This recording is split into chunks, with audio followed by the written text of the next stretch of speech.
I have been talking about how banks have been sounding the alarm around crypto for quite some time now, and I feel as if we are witnessing this accelerate more and more lately.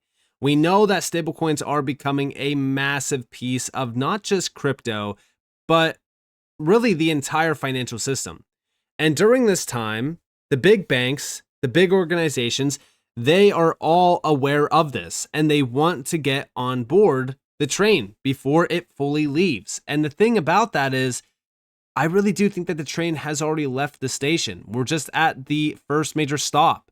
And now that they already see that the train is working, it's, working very well, they all want to get on board. And now we're starting to see announcements like this one, where we have big $74 billion US Bank Corp has formed a new unit dedicated to digital assets and money movement. This is the first of many announcements. Let's just be honest here. But you know what's crazy about this is banks are now preparing to offer massive crypto support. I mean, this is major support for the crypto industry because we're not just going to see digital assets and money movement being focused on. We are going to see crypto-based services. We are going to see, rails being tapped in to move banking money around the world, payments, things like that. All those transactions moved and settled over DLT. This is where we start to really see major institutional grade adoption heat up. But it's also not just US Bank Corp.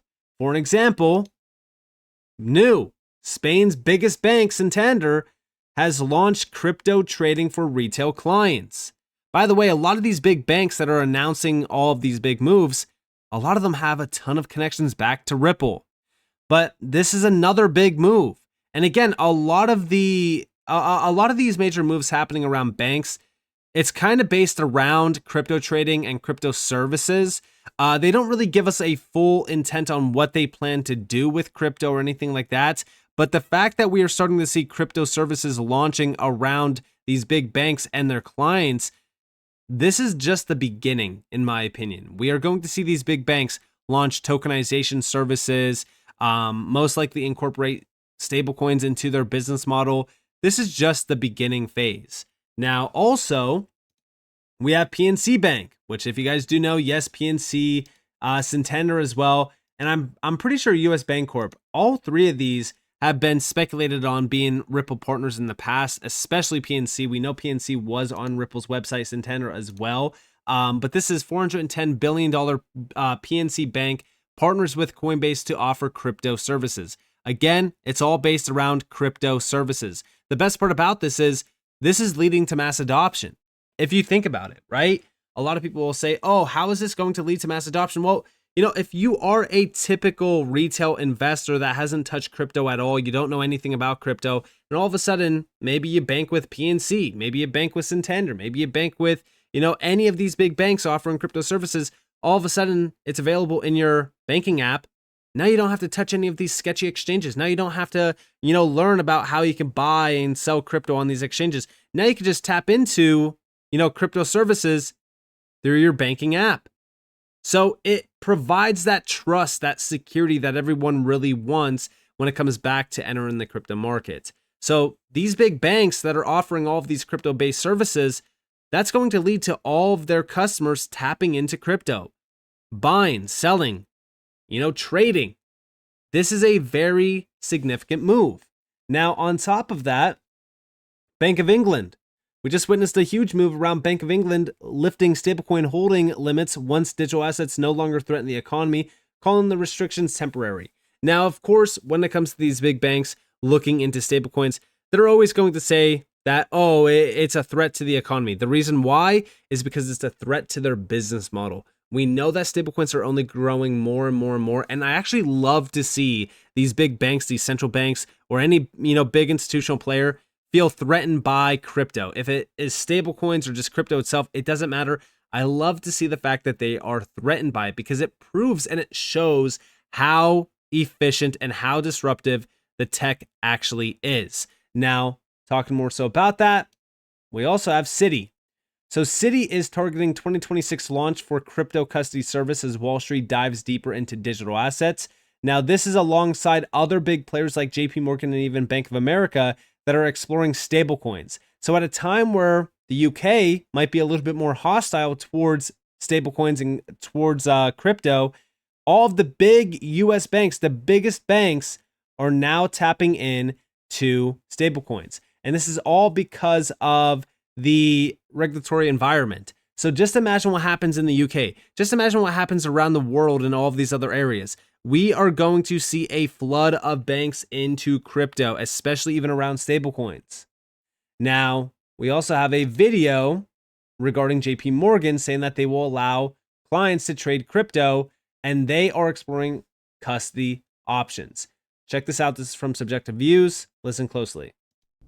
Just in terms of another big topic that the banks are focused on, custody of crypto assets. I was speaking to Citi last week, suggesting they're going to launch their own crypto custody service. This is actually holding Bitcoin, Ethereum, and other tokens as well.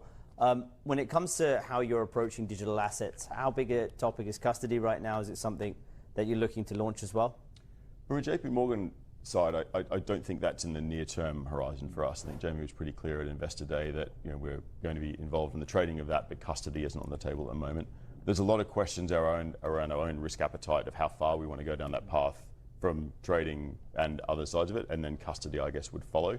But naturally, we need custodians, so we're exploring what the right custodians for us for the business footprint that will grow. Just in terms.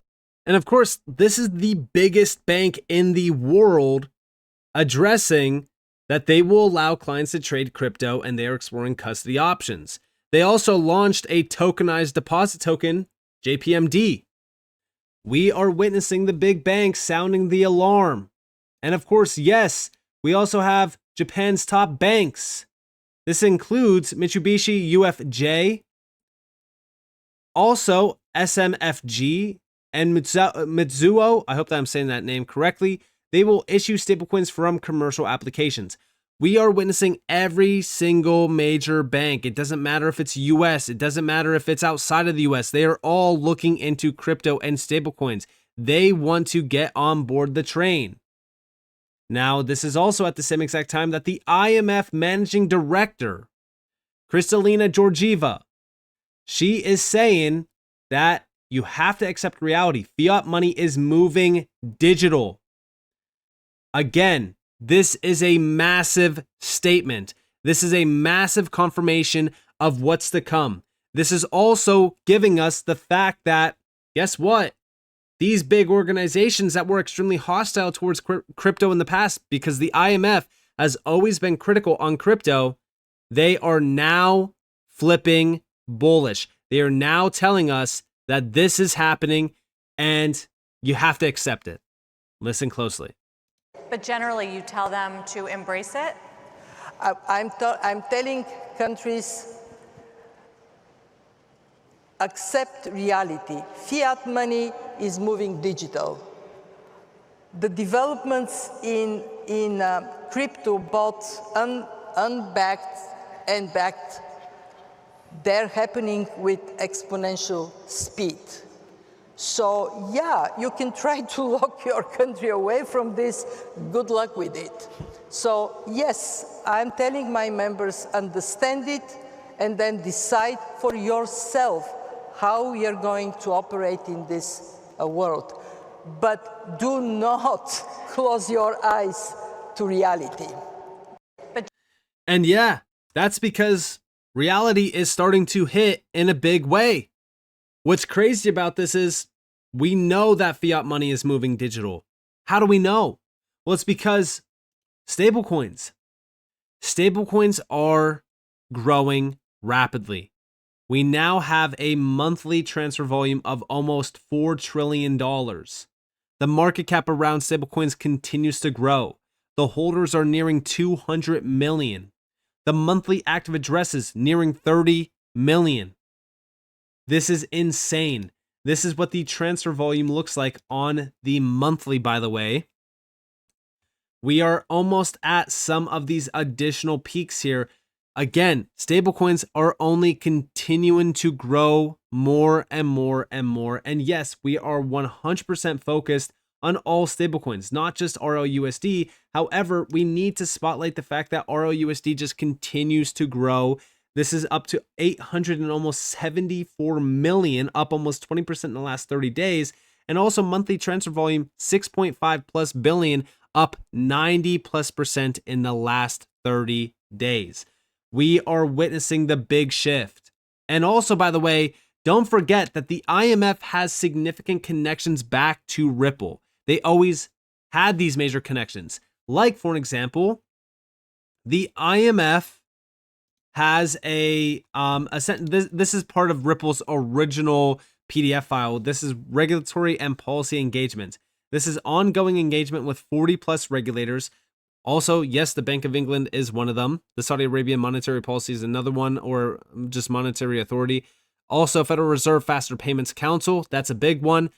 But then also the IMF. Ripple was selected to serve on the IMF's high-level advisory group on fintech. And don't forget that original image where you have Brad Garlinghouse, you have Christine Lagarde, which also, by the way, is working closely with the IMF. And then also you had the IMF FinTech Council, who used to work for Ripple as well. All of these names are tied back to Ripple. This is also why I keep saying that, Ripple is not just your typical crypto-based company that's doing, cool things with stablecoins or, maybe pushing XRP and the XRPL for fun. No. Ripple is directly tied back to some of the largest organizations out there. The connections that Ripple has, the networking that they have done over the years as well, goes a long way. It's also the same exact reason why Ripple has become a piece of the BIS's CPMI group, which is a huge one. Almost every organization out there, right? The DTCC, you can look back at the World Economic Forum. You can look at, any of these big names, the World Bank, for an example, Ripple has connections back to. So when we are thinking about what we are hearing from the managing director of the IMF and what we are now seeing from almost every single major bank in the world, it's very clear that we are in the beginning stages of one of the biggest revolutions in history around our financial system. And also, don't forget that it's not just stablecoins. We are also witnessing US treasuries skyrocketing in terms of tokenized treasuries.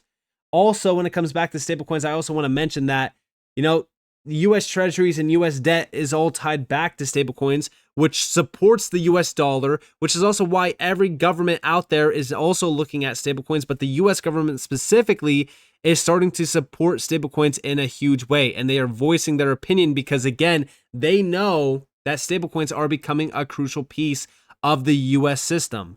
But this is also at the same exact time that almost every single major institutional player out there is tokenizing their funds. Also, stocks are now getting tokenized. I mean, we are watching this all play out in real time. Something that we have talked about and warned about for years. It's becoming a reality.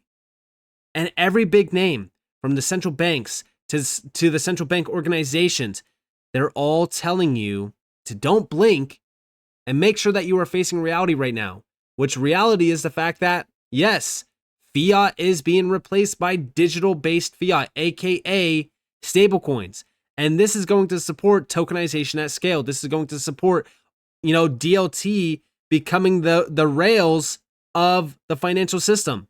So it's either you are locked in now, prepared and ready, or you are completely missing the big target here. So with that being said, I hope that you guys enjoyed this video. If you guys did, definitely like, subscribe, turn notifications on because more free content. You guys are more than welcome to follow me on Twitter and join the free Discord in the description below. And with that being said, guys, this has been Nick. Thanks for watching. Peace out.